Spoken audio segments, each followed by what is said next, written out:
Members of the Public Relations Society of America have been asking the association to say something about the U.S. government's immigration crackdown in Minneapolis. So PRSA sent members a letter explaining why they would remain silent. In today's short midweek episode of For Immediate Release, we'll discuss our views of the shortcomings in PRSA's rationale and what they might say that would avoid the worst of the consequences they apparently fear. That's coming up right now, so don't go anywhere. Another fine podcast from the FIR Podcast Network. This is For Immediate Release, the podcast for communicators.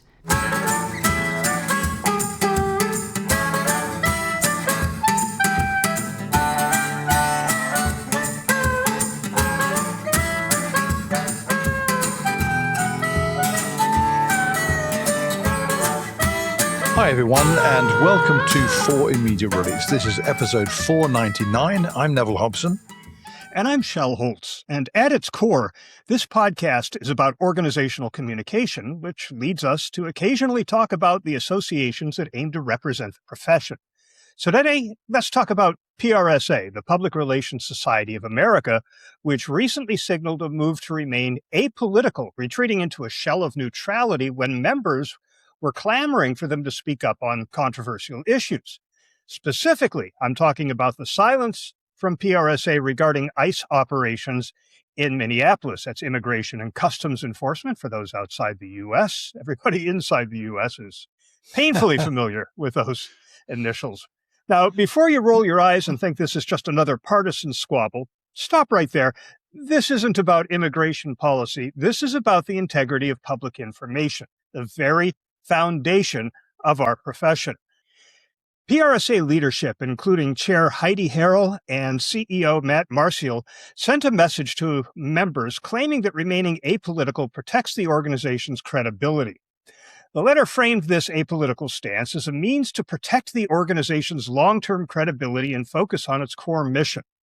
Leadership asserts that while they have commented on sensitive issues in the past, the current complex environment, and I just did air quotes around that complex, if you're not watching the video, the current complex environment demands greater diligence, effectively reserving public advocacy only for matters that directly and significantly impact the technical practice of public relations or its ethical standards.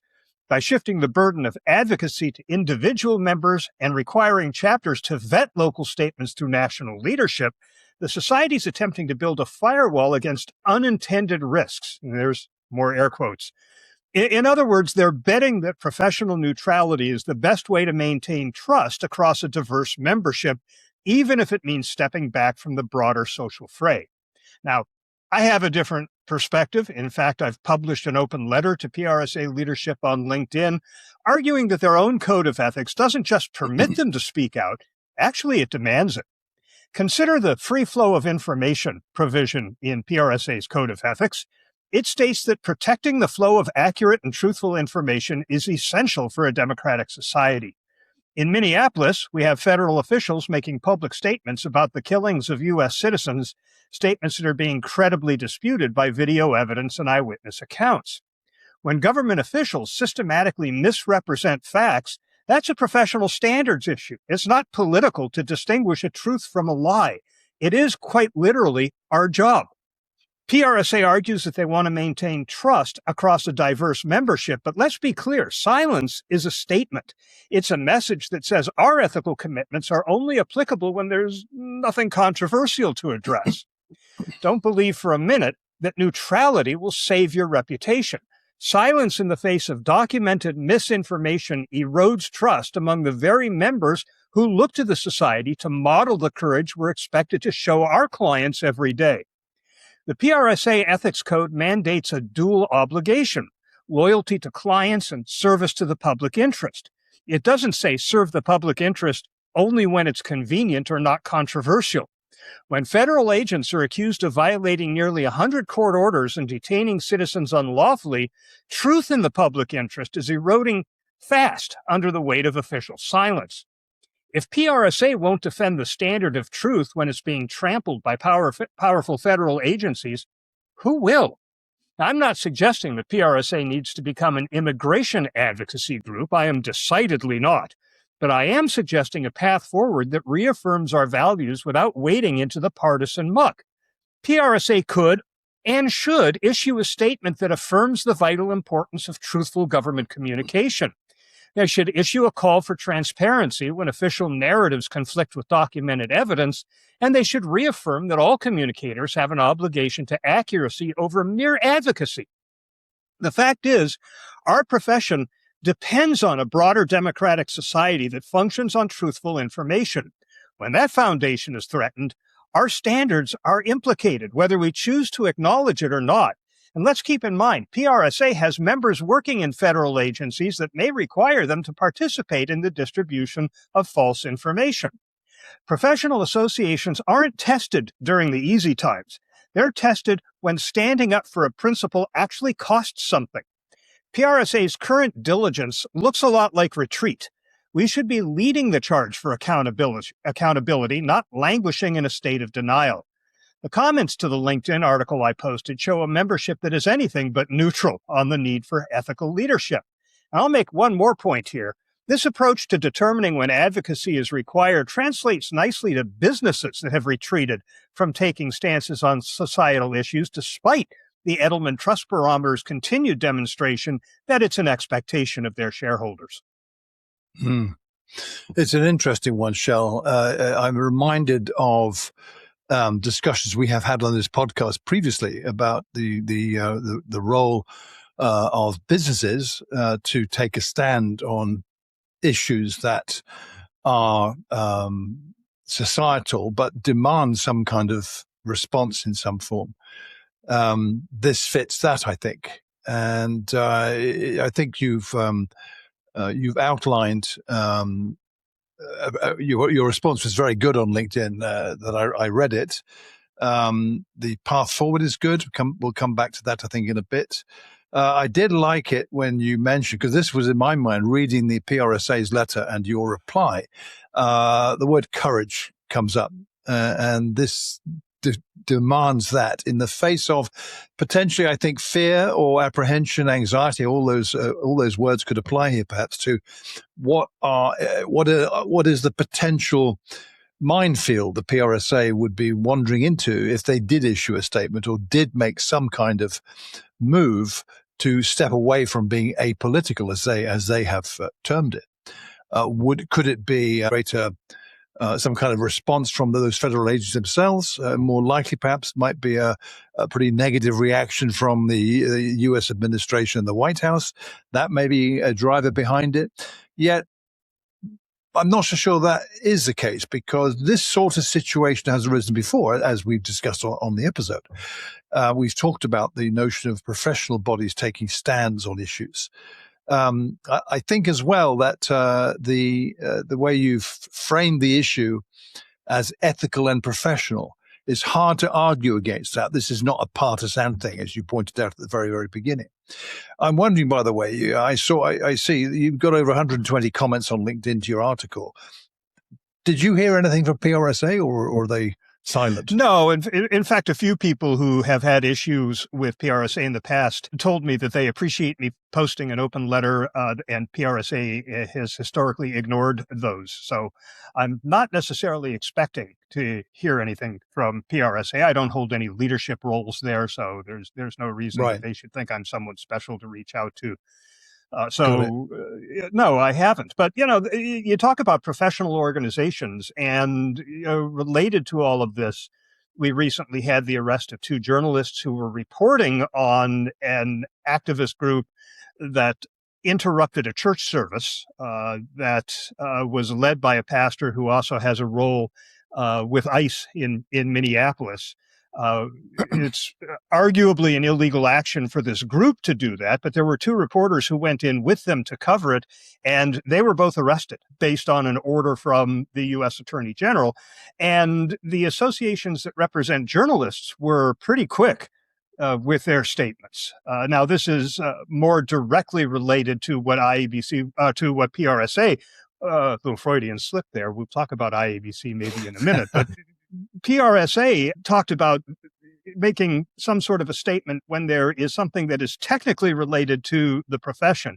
And that would apply in the case of these journalists who were arrested. But, still, it was pretty quick, and there was no concern that maybe they have members who would take issue with this, or maybe the administration is going to make life miserable for them. They had the courage to take the stance that was consistent with their codes of ethics and their values, and that's what I think all these associations should be doing. And by the way, one member of the PRSA board, whom I know personally, did leave a comment, and he questioned why I singled out PRSA. He didn't disagree with my points, but why not the Page Society? Why not the International Association of Business Communicators?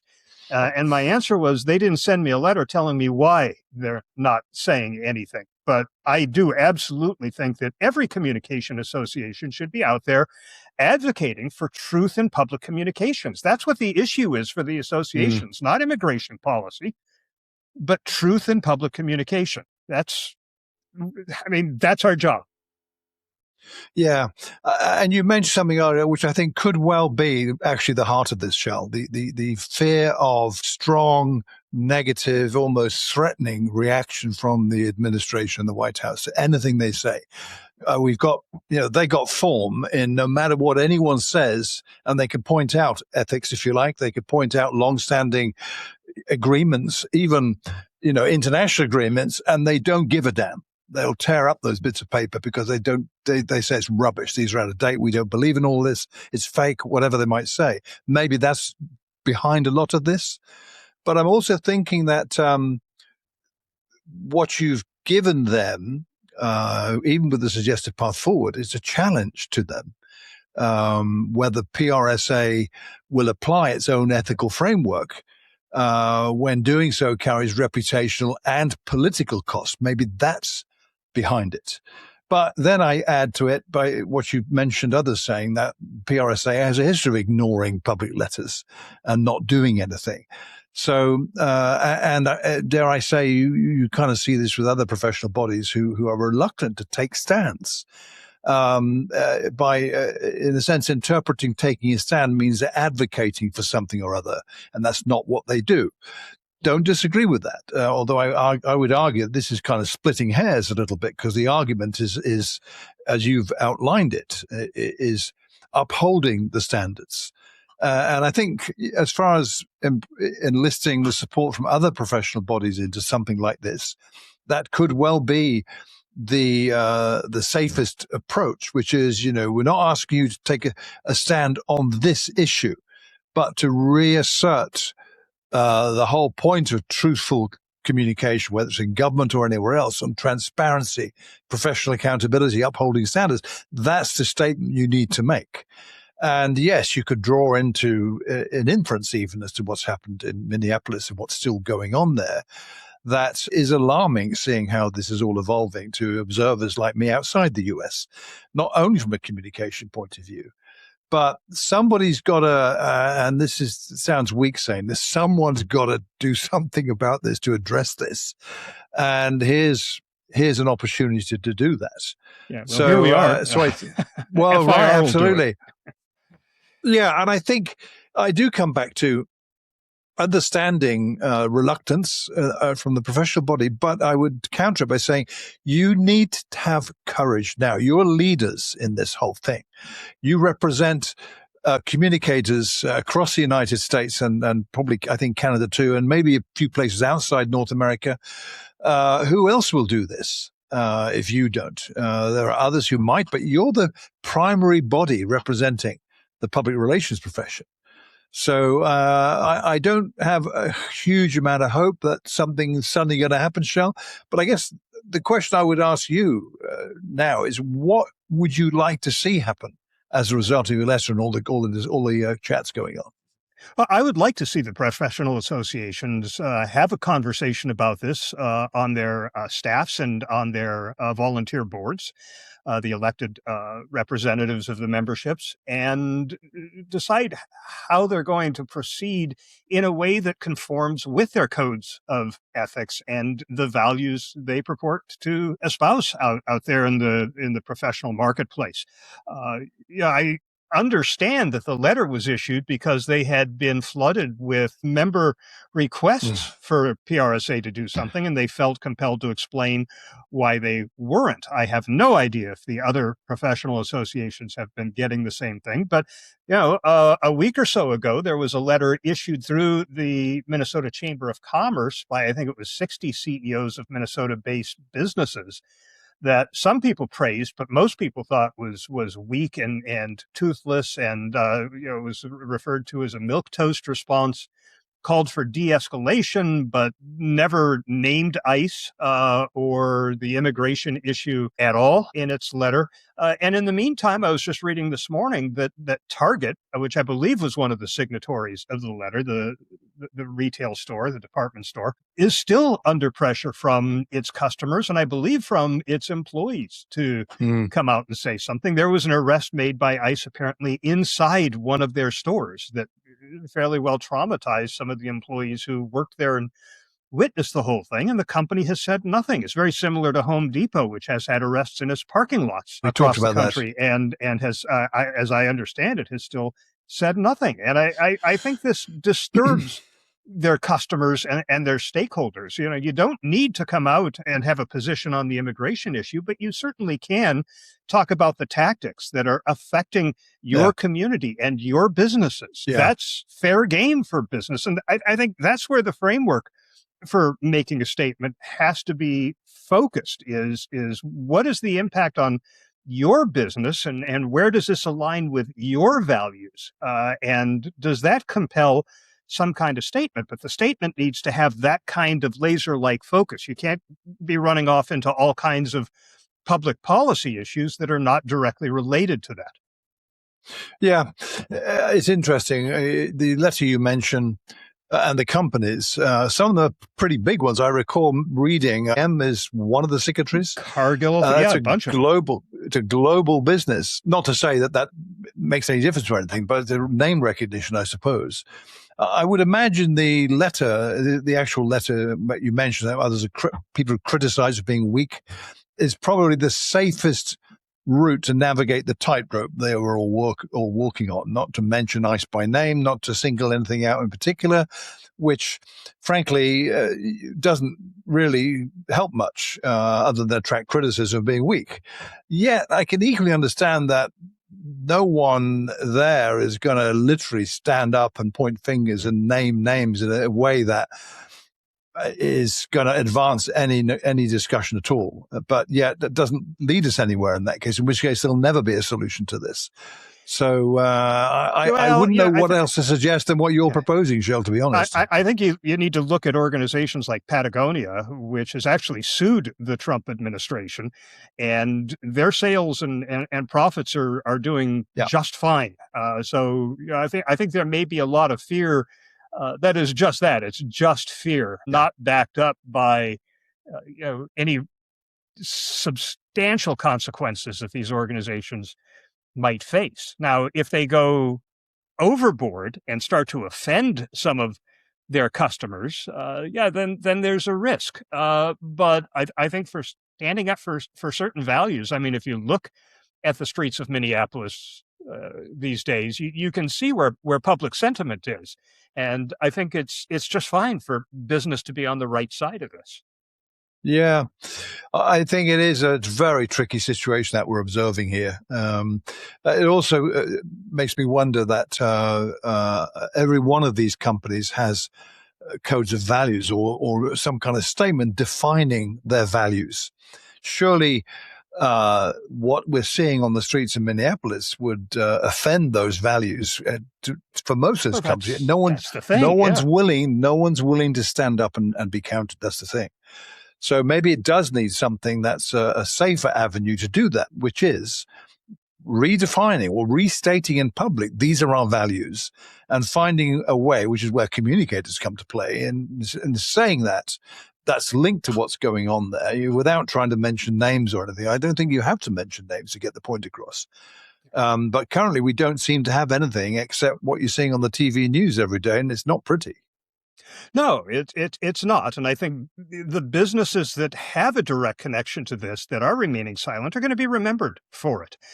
This doesn't mean that every business needs to be making a statement or taking a stand. I mean, if you're not a Minneapolis or a Minnesota-based business right now, or perhaps a Maine-based business because they're going through the same thing with less publicity, then I don't think there's a reason that you need to be getting out there in front of your stakeholders and saying something about this, even if maybe your employees are saying, how come we're silent? The reason is it's unrelated. It doesn't meet the level of the standards that we have set for making a public statement. But, going back to the PRSA situation, when you have federal officials making false statements to the public, and you have an organization that advocates for ethical communication from organizations, and that includes government agencies, to their stakeholders, I think that demands